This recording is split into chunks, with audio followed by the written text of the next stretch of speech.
60-mile-an-hour winds and quarter-size hail are the main threats with these storms. Let's take you outside right now and show you what people are dealing with. This is our camera out in Rogers. If I can get it to work here. There we go. You can see traffic on I-49 very, very heavy out there as the rain continues to fall. Meanwhile, looking to the north from the Arkansas Children's Northwest Hospital, very dark sky. Still looks relatively dry in Springdale right now. And then in the Bentonville area, I believe that's where I had the camera last, right at the border, this is what the Walton Boulevard interchange, you can see still very, very rough conditions out there. Hearing some reports that it's quite bad once you get down into southern Scott and Polk County with all of that ice accumulating.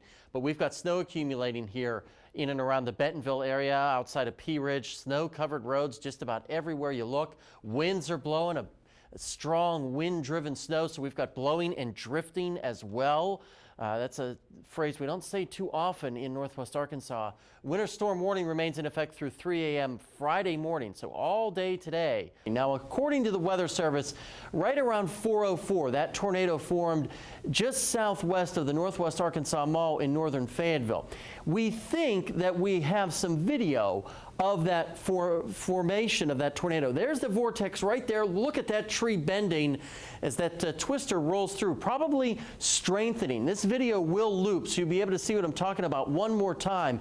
This really does remind me of a hurricane here, but watch, there's the vortex, there's that tree bending from those intense winds as that tornado continues to roll off to the north and the west. Still very healthy looking tropical cyclone here on the infrared picture. Look how far the eye is inland and still has a very defined structure to it, still almost perfectly circular as it moves through Homa and makes its way just to the east of Thubo there, almost moving due north, that eye wall here. We do still have some cameras on I-10 over Lake Pontchartrain that are operational, and this looks like a terrifying drive across Lake Pontchartrain on Interstate 10. I have seen a few cars trying to make it.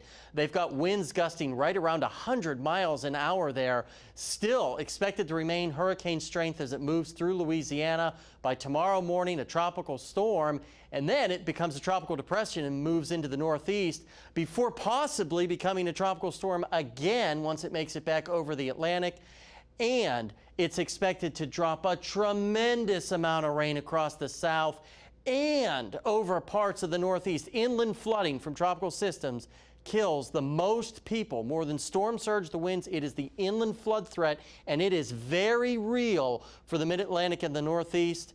Velocity will really show you the rotation of that storm as it moves through Adair County and eventually crosses the Arkansas border, and did continue on its path at times. Radar indicated tornado at times as it moved into northwest Arkansas, but a busy, busy morning for that particular storm. Thankfully, no reports of major injuries from that twister. There's that storm system pulling in that moisture from the Gulf of Mexico, throwing that snow our way and that icy mix into the river valleys direction.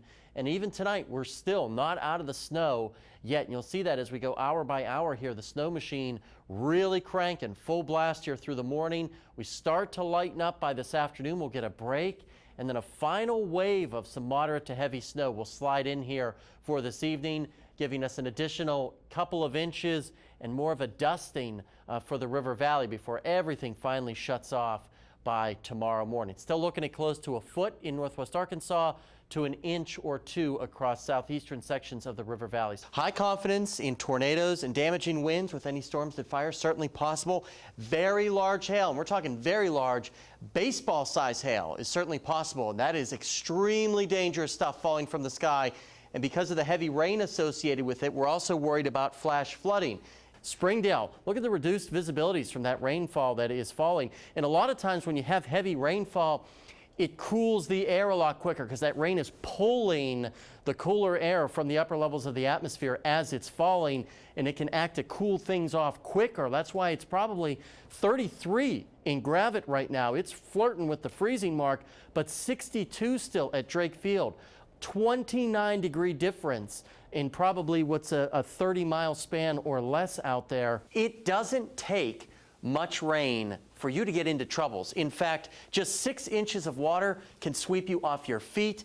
A foot of water can sweep your car away, and 18 inches of water, which we had in many, many locations, can make your vehicle buoyant, and you'll start to float away. In fact, I shot some video this morning that really illustrates my point that I want to show you what that looks like here. Okay, you see this?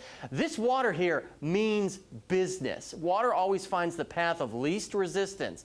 Imagine trying to walk through this or drive over it. It's just too dangerous. Remember, you can replace your car, you can replace other things. You can't replace a life. And time now for another look at the forecast. 4029 meteorologist Robert Suhr once again with us tonight.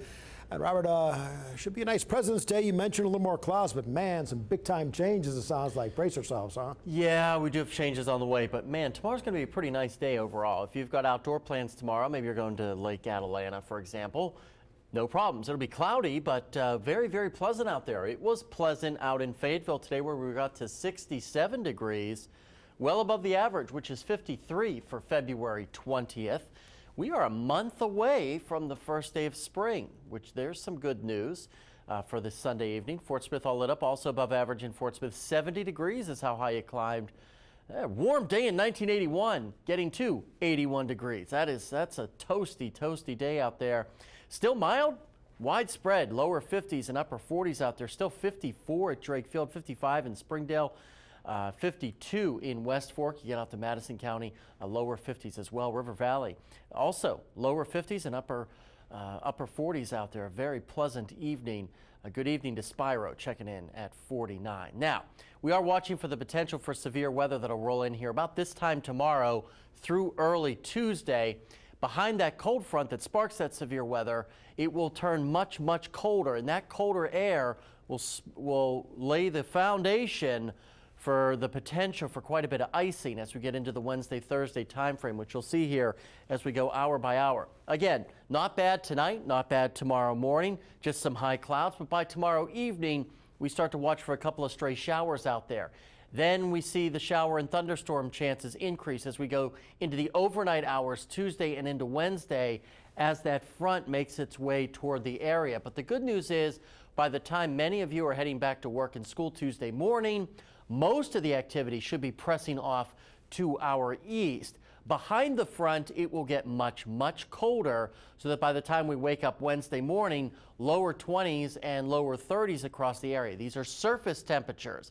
Higher up in the atmosphere, it will be warmer than these numbers are showing, and that's what's going to lead to the wintry precipitation.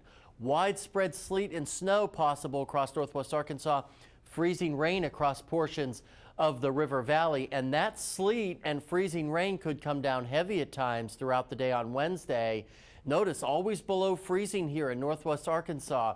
That sleet could pile up as we go through the day on Wednesday. We'll get a break Wednesday night before a second wave of moisture rolls in here for Thursday, bringing us more sleet and freezing rain. In terms of the severe weather, Storm Prediction Center has most of the area under a slight risk, meaning scattered severe thunderstorms are possible. A marginal risk to our northwest, including northwest Benton County, that's isolated severe storms. And then our chances of exceeding 1/4 inch of liquid of snow and sleet. So when you take that snow and sleet and melt it down, you get 1/4 inch of liquid, is increasing as we get into the Wednesday time frame. That is not good news. High confidence in freezing rain and sleet to fall this week. Low accumulating snow chances.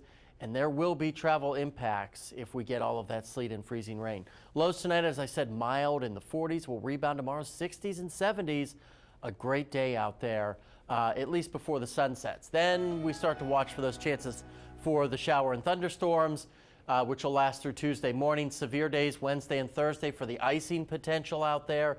And then we start to finally dry out as we get into Friday and Saturday. Same thing in the River Valley. Meteorologist Martin Lauermore will have an update to the forecast tomorrow morning, and our chief, Darby Bybee, will be in tomorrow evening starting at 5 with the latest on the severe weather and the wintry weather. But in the meantime, we're going to check the world of sports with Jordan Black. She's up after the break.